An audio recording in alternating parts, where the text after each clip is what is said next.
All right, here with more on the legal fallout from the Supreme Court's order to halt deportation flights, former federal prosecutor and former acting ICE director, Jonathan Fahey. Jonathan, thanks for coming in on this holiday weekend. Great to have you.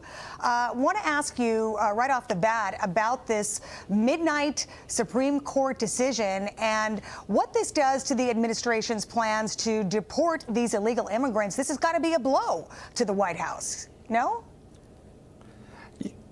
I wouldn't read that much into it. I think what's going on here is basically they're going to put a pause and maybe put some process in place for how to use the Alien Enemies Act. I don't think they're going to declare it improperly used or unconstitutional here. They're just probably going to put some steps in place to say you must do certain things under this to deport people. And they knew if people got deported beforehand, they wouldn't get that process. So my guess is it's going to move along and the administration will still be able to use this. And the good news is it will provide some clarity as to how to use it, when it's appropriate, when it's not. That's my expectation. Obviously, I don't have any inside knowledge, but my expectation is they will be able to continue to use this, and this is just sort of a temporary bump in the road. And remember, these people, if they were going to be deported under that, they're still at least detained in ICE custody now, so keeping the American people safe in the interim. All right, well, we'll be keeping our eye on that one. We also saw some developments this week in Kilmar Abrego Garcia's deportation. The whole country is watching this case. An appeals court upheld a judge's order for the U.S. to facilitate his return from El Salvador while the administration seeks to keep him in the country over his alleged ties to MS-13. So what do you think happens now? Well, what this Fourth Circuit Court of Appeals did was basically say, send this back to the district court. We're not going to get involved in sort of how she interprets the way she manages her courtroom and conducts maybe discovery or fact findings on this issue, because the critical issue is, did the government do enough, or did they facilitate his return, or whatever the language they used? I think what's interesting about this, though, any way it breaks down, meaning they can't ultimately order the government to go into El Salvador and bring this person back. And their argument as a court will be, you have sort of this unfair power balance with El Salvador's, so they'll do whatever you want. But that's not the way foreign policy works, and that's not what the court's role. But if the administration ultimately decides, or if he ends up coming back here, the funny thing is, his reasons for his removal being withheld, because remember, he was ordered removed by two courts, finding he was a gang member, but it was withheld because El Salvador would have been too dangerous for him. Well, El Salvador, the good news is El Salvador is significantly safer now. It's in fact safer than the United States and the safest country in the Western Hemisphere. And if he's not a gang member, as he claims, it's even more of a reason to deport him, because he would be even less danger there. So any way you slice this, he's not gonna be back in America, and he's no longer going to be the Democrats' Maryland man. And Donald Trump, just one last point, Donald Trump is right. The Democrats don't care about him. They are just fighting every deportation every step of the way, whether it's gang members or anyone else, because they want everyone to stay in the country and are trying to thwart his plans. Yeah, it really seems that way. And, you know, you hear President Trump say he is not coming back to this country. And it seems unclear if his wife even wants him back. She certainly couldn't answer the question when she was on another network. So, you know, a lot still to unfold here. We'll be watching that one. I want to switch gears to the Trump administration's fight against Harvard. The Department of Homeland Security this week cutting $2.7 million in grants and threatening the school's ability to enroll international students if the Ivy League doesn't submit records on visa students. So how do you think this all plays out legally on both sides? Well, there's a number of issues going on with Harvard right now. There's that issue with the foreign students. There's the issue of withholding federal funds and grants. There's the issue of Harvard's tax-exempt status that's at play here. And I think ultimately, you know, Harvard is holding a hard line. And what was kind of striking about a statement they put out was, we don't have to listen to the government about how we run our schools, how we do admissions, how we do hiring. But the problem with what Harvard said there is they lost a Supreme Court case that found that they were discriminating against Asians and whites in the admission process.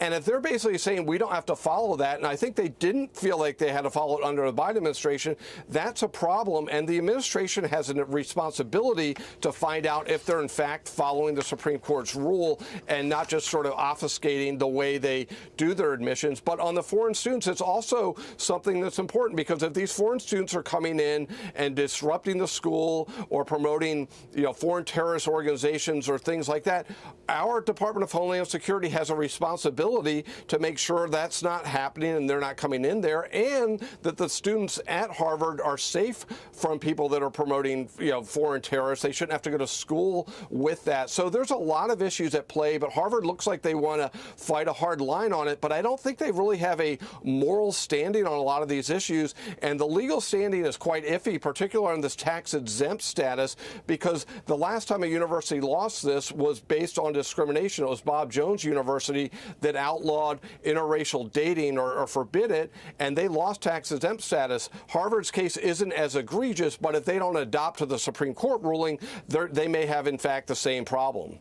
Yeah, and Harvard, I think international students make up about 27% of the Harvard population. At $100,000 a pop, that's quite a bit of money. So we're going to see how this plays out. But thank they're you paying so full much. fright.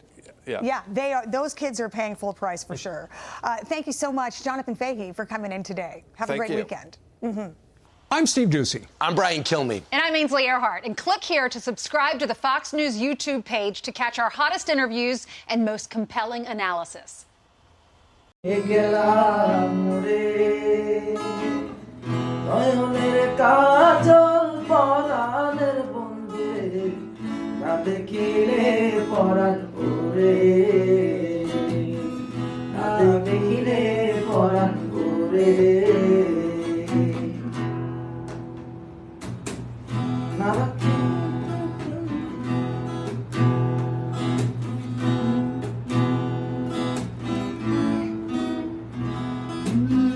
নারাকি মাটিতে নারাকি পাটিতে নারাকি পালকের ঘরে নারাকি মাটিতে নারাকি পাটিতে নারাকি পালকের ঘরে শীতির সুন্দরে রাখিব বন্ধুরে শীতির সিন্ধুরে রাখিব বন্ধুরে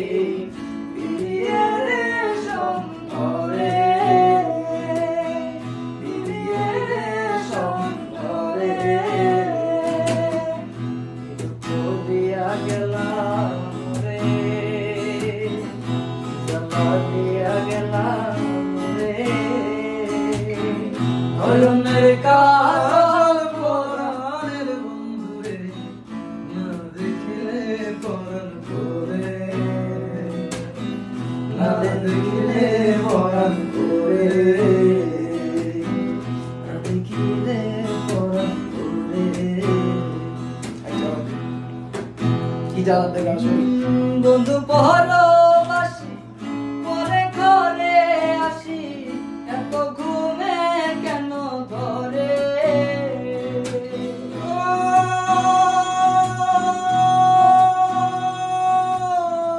বন্ধু পরবাসী পরে ঘরে আসি এত ঘুমে কেন ধরে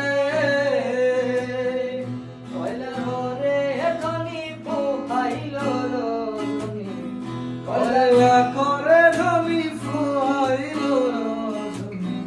নারাকিলে মনির ঘরে নারাকি মদিনীর ঘরে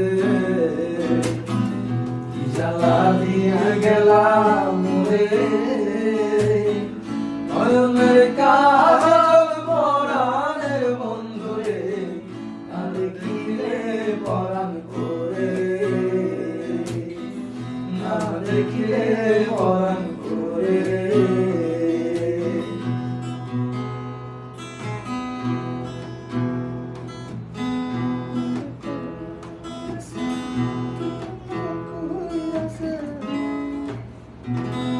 কি জানি লেখটা নারী প্রেম গেছে কিন্তু না কইরাছে বস্ত্র কষি কষি পরে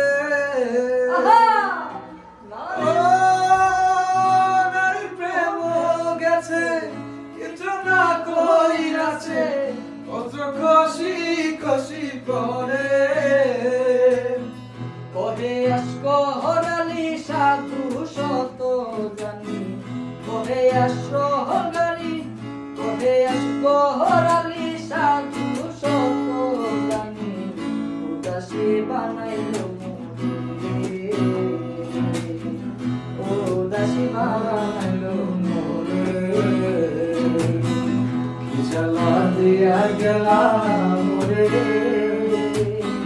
নয়নের কাজ